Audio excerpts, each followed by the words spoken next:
All right, welcome back into another episode of The Idea Collision. My name is Andrew Green. I'm the host of this podcast.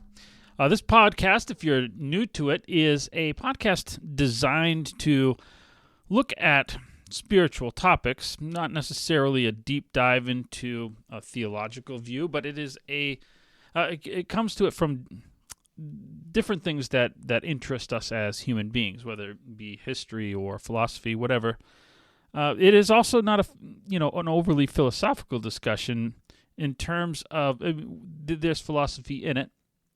But what we try to do is at the end of each session, each 20, 30-minute video, we want to leave you with something practical. We want to leave you with some way to interact with your world and maybe learn something about yourself, learn something about the people that you interact with, and ways to improve you in different avenues that we talk about, and maybe bring to light different tendencies that we all have.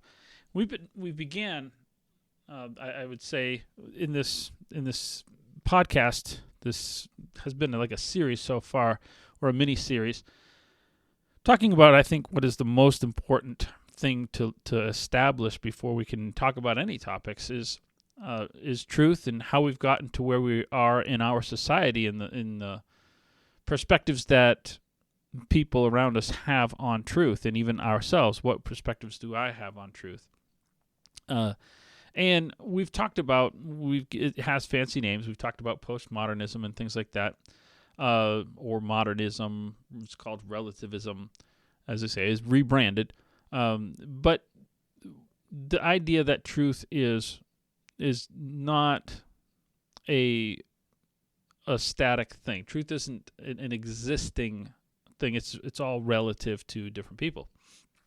And while some of the terminology is new, I think what we've seen is that really the concepts are old, and much older than you might think. There's a reference in the Bible to this, and it is a spiritual topic.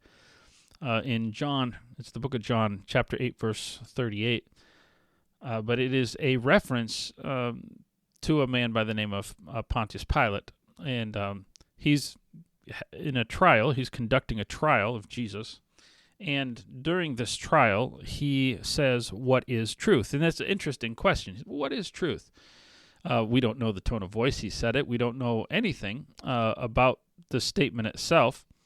And so it makes grounds for a lot of discussion on this. But the premise of the question is clearly that Pilate is of the opinion, much like postmodernists or modernists, that truth is not exactly hard and fast. Well, let me give a little history leading up to this question. Pilate was assigned to be the governor, the Roman governor over the area of Judea. Judea was at the time a very notoriously difficult place to manage. The Jews had always believed that they were going to set free, and so from authority of other countries. So they had been under Persia, they had been by Babylon, by Greece, now Rome, the Roman Empire. They'd always thought that they were going to be free, and so they were constantly rebelling whenever they could. And so for that reason, it made it very difficult for anybody who came here. It was like to try to keep the peace. That was one of Rome's big thing, was to keep the peace.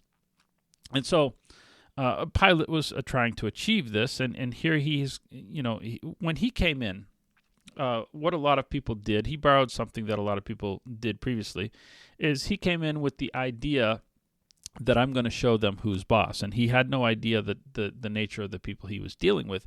And so one of the things one of his first moves, which did not turn out so well, and this is important to the story, and it's important to the concept of what is truth, was he decided to set up images. They were emblazoned on the shields of soldiers, and had the soldiers go into the temple, and they were going to display these shields with whether it be Augustus or whatever emperors, or Tiberius, whoever, and they were going to display these images. Well, that doesn't seem like that would be a big thing, except for the fact that emperors thought that they were gods.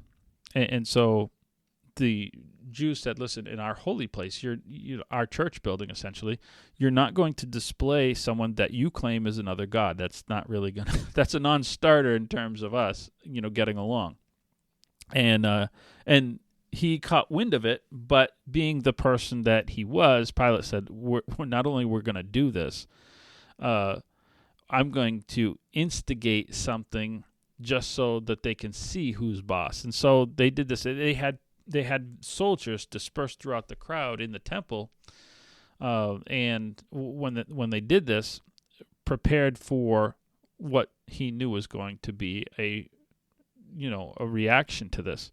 And so as soon as the reaction came, they unveiled it, sure enough, and there was a big reaction to it and a loud protest, and the Roman soldiers started killing Jewish. I don't know how many it was, but Jesus even addressed this. He talked about the Rome, or Pilate mingling blood with sacrifices, not literally but figuratively. And so he addressed this, and this was a real thing. Well, that didn't go so well. So he actually got brought to, he had to go and account for this to Tiberius Caesar, and basically got reprimanded and told, don't ever do something that stupid again. All right, flash forward to a few years to this trial when the Jews want to kill Jesus. So they're demanding the death of Jesus, and Pilate now is in a hard place, and in fact the Jews knew that he was in a hard place. He does not want to be on the wrong side of an emperor twice. That's really not good for your length of life. And so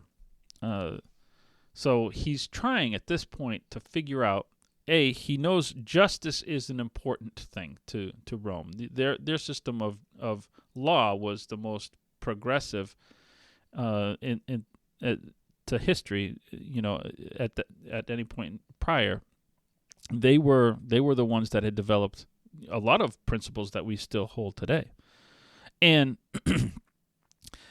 so law was important, law and order was important, but peace was also important, and he comes to this point where it's not going to be possible to do both. If he keeps law and order and has a fair trial, this group of people is going to go berserk because they want Jesus dead. And this is the statement that he's using. He's trying to get his mind to a place where he can, as a backup plan, he's trying to get Jesus off the hook the whole time because he knows he's innocent.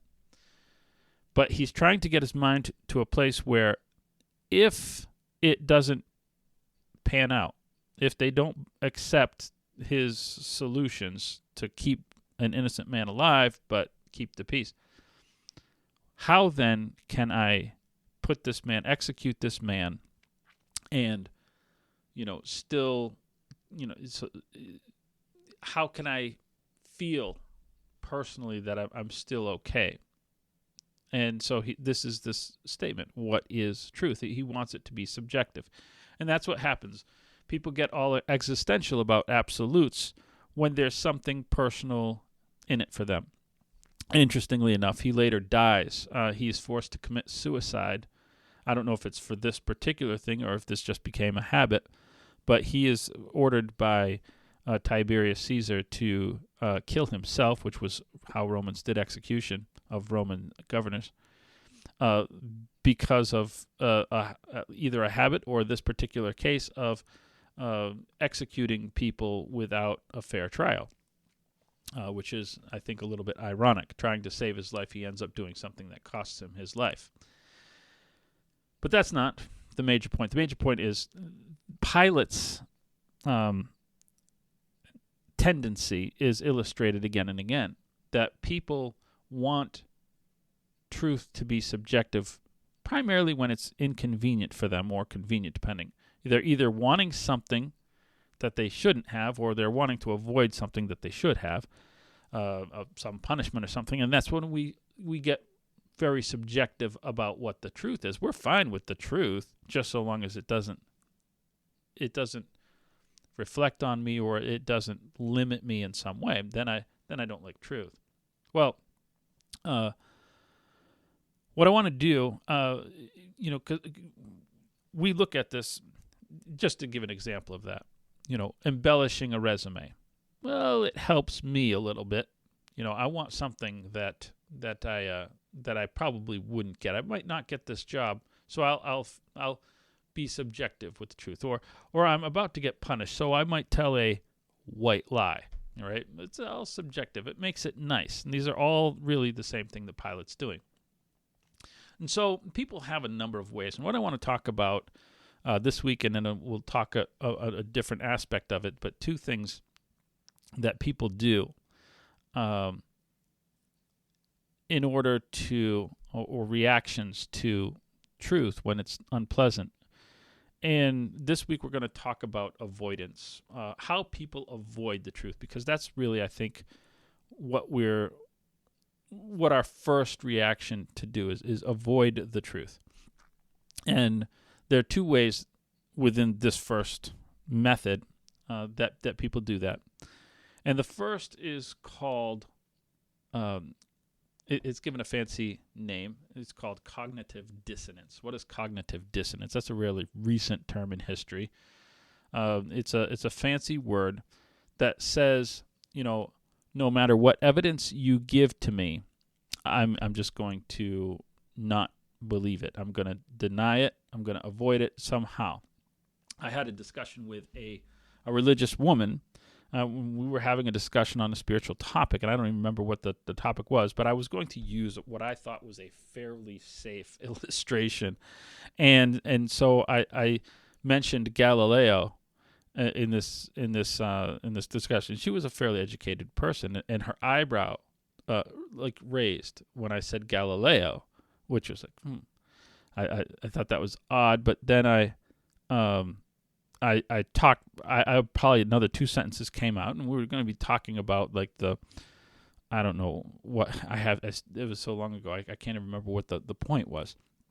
But as I talked, she got I could feel resistance from her, and finally she stops and she says, "So you actually think Galileo was correct?"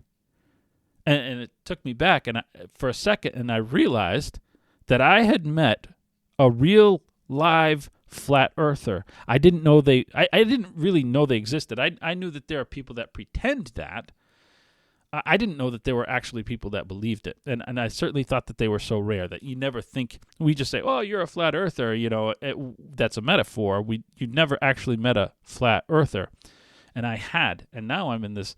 This took us, for the next couple of weeks of this spiritual discussion that we were having, it took us completely off of the topic we were on, because now, in order to establish whatever point I was going to be establishing, I had to first establish that Galileo was correct.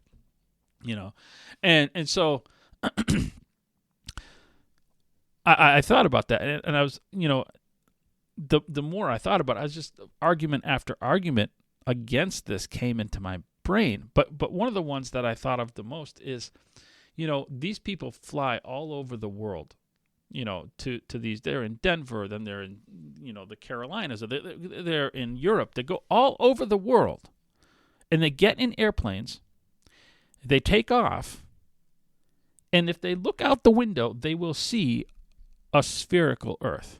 You can't avoid it. I don't know what do. They close the window before takeoff and open it after so that they don't have to be confronted with the truth? I don't know.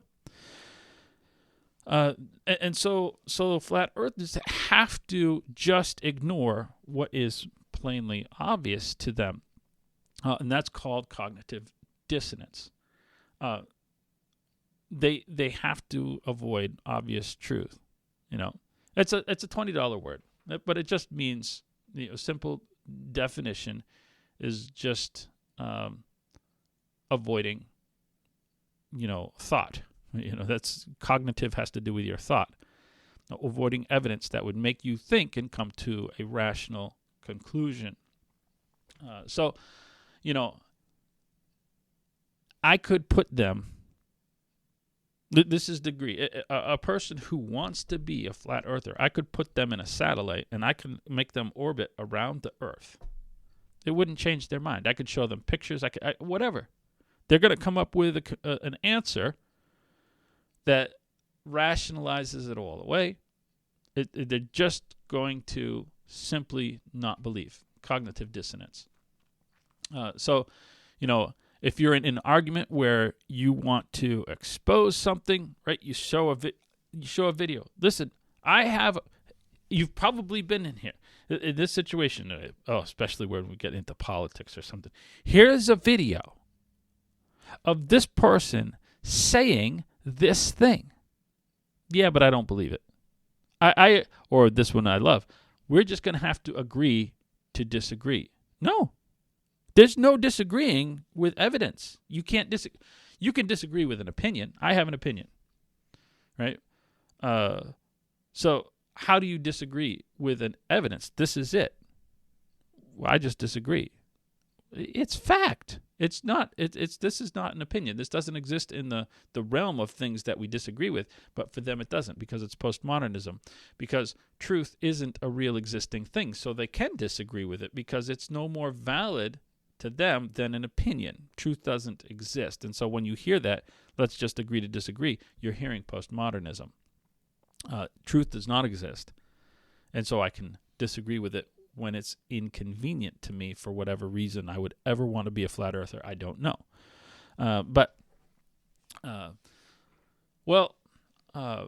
That's one way that people avoid reality.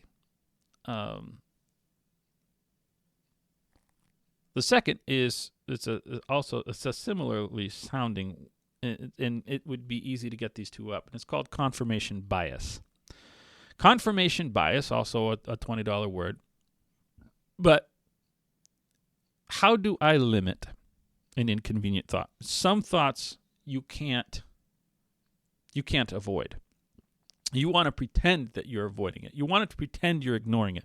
But there are some thoughts that you're just not going to be able. They're going to seep into your mind, and now you have these thoughts. So what confirmation bias does, it's really a preemptive attack on this. And what it does is it says, I am only going to surround myself with the information that confirms the thing that I want to believe, my bias. And so, if I like a particular sports team and that sports team isn't that good, I will surround myself with people who agree that this sports team is good, because I don't want to be confronted with it. I know this is a silly illustration. I'm trying not to get too confrontational or, just use silly illustrations. But you understand that this is, this has major repercussions when we're talking about science, when we're talking about things that really do matter. You'll notice that people do this. They'll only quote the people that they like or that reach the same conclusion. I'll give you maybe, this is a semi-controversial one, just as an evidence. There's a guy by the name of Dr. Mitchell Taylor. He's in Canada. He works for a university, I think it's called Lakehead University. But before being a professor there, Dr. Taylor worked since the 70s with polar bears. He's tagged them, he's charted them all across Canada. I don't know if in different countries or just Canada. He is like the world's leading expert on polar bears.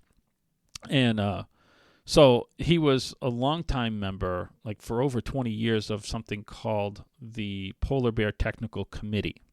And I think they I don't know what they do, quite frankly.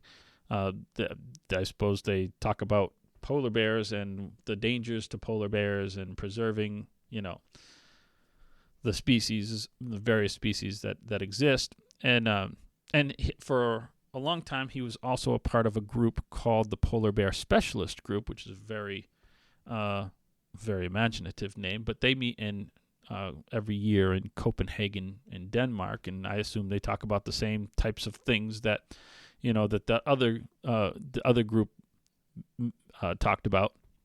But in 2009, this group stopped asking the world's leading expert on polar bears to be a part of their group. Well, wait a minute. Why? There's something strange going on. And they said it's because the data that he would present did not support their views on things happening in the climate. Just use your imagination. He didn't believe in, well, at the time, what was called global warming, another thing that's been rebranded. And he didn't believe that based on, the data and tracking polar bears. And he's like, polar bears really don't prove the points you're trying to make. Whether it exists or not, polar bears aren't giving the evidence for it, but polar bears are nice and white and cuddly and fluffy, unless cross one. But and so they're one of the things that really people like to use in arguments for this. And so when he disagreed with them, instead of saying, here is a conflicting opinion, let's see if what we believe is truth, it's inconvenient. One of the things that is most difficult for people ever to do is to change what they believe. And so instead of, allowing two ideas to compete and say, okay, let's come out with truth and be better off as humans for it, they said, no, we don't want you here anymore because we don't agree with the facts that you have collected over your 30-year career. So it's an illustration, and I know there's all sorts of opinions on this. You can have a different opinion. That's not really the point of this. The point is to show how this works. Now, had they had the discussion, maybe they would find out that they're right and he's wrong, but they never allowed themselves to have the discussion. Whether the earth is flat or whether it's, weather is impacting, really those aren't, at the end of it all, those aren't really that important. I'm still going to get on a plane if I need to fly somewhere flat or not flat. And I'm going to get off the plane where it's supposed to be. It doesn't make a difference if I know what the shape of the earth is. I'm going to get on and I'm going to get off, right? And I'm going to be where I'm supposed to be. Similarly, I'm going to shovel my driveway every winter as long as I live in Wisconsin. Whatever scientists say about what's going on, it makes no difference. This is not that impactful of a debate because my life is going to be the same every winter. But I want to talk about ideas that are more impactful and more dangerous because this is both of these two ideas are very extremely dangerous to the lives we live. We've seen how philosophies have hurt. We've seen how they impact families, how they impact marriages, and eventually society and medicine and all the different areas that these hurt and impact. When we say I'm going to limit, I'm not going to allow myself to explore truth. Ideas based on erasing God, specifically, we've talked about those specific ones. Those are the most dangerous. Ideas that are focused on eliminating the existence of God. And so there was, around the same time, I've tried to track this one down, and I can't remember where I heard it enough to get the information, but there was some type of a scientific seminar, very similar, and they were wrestling with one particular type of a question, some type of origin question. And one of the things that they outlined for the discussion was they were not going to allow God to be a part of this discussion. No one was going to be able to enter that in as an explanation for origin. They were only interested in atheistic origins. Well, you've eliminated one of the possibilities. Whether it's the right one or not is completely different. But if you eliminate one of those possibilities, how can you know that you're right? If one of the one of the at least theoretical possibilities is one you're not going to allow yourself to discuss. How can you know that you've truly done due diligence and come to what is truth? Those assumptions end up affecting us. We live based on those things. We act based on those things. And if we act based on the existence or a belief that there's, God does not exist, then that's going to impact my lifestyle and the lifestyle of people around us. It's going to create emotional trauma eventually and anxiety. And these philosophies have hurt people in real time. All of society's ills are owed to this movement away from God. And I think we've established that in some of the previous the previous podcasts we've done. If you have not looked at those, I challenge you to go back and look and listen, maybe look and listen again at those. We have them both on YouTube at the Waukesha Church of Christ channel, and also you can search the same, and there will be links that you can find for if you would rather watch than listen, or listen and watch, whichever way you're listening or getting this podcast. But I want you to go and look, and I encourage you to, especially if you are struggling with anxiety or some type of emotional trauma left over from an event, or if you know somebody that is doing that and dealing with these things, evaluate where that is coming from. Where am I feeling this today? Because a lot of times it's very generalized, and it's difficult to confront those things, and you might need help confronting that. We have resources that I can direct if you contact me, and discreetly and confidentially can direct you towards those resources. But to look at where those are coming from, and look if those are coming from, or at least being worsened by, assumptions that you have that you've not allowed to confront other truths. You've limited those truths that might be the things that have helped you. If you've refused to accept theories that maybe you need to change something, and you don't want to change something, well, that can be the reason that you lengthen your pain. So those lies, in the end, those avoidance things that we do not help us. Avoiding real solutions will not help you, even if it makes you feel good in the short term. You need a support group that is honest with you and is truthful. I've always believed that the best support group I've ever had has been other Christians, but sometimes it requires people who are professionally trained, depending on the situation. So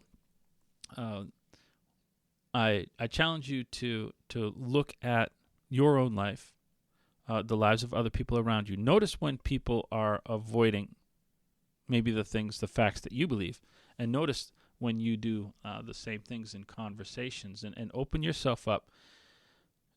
It requires vulnerability, but open yourself, be vulnerable to different thoughts, and in time you will kind of filter out, and you will moderate your beliefs, and you will be more confident in the things you believe, precisely because you've let them compete. You've let ideas compete, and you let the correct one emerge. So I hope this improves your day. Check out the links, subscribe if you haven't already, and have a good week.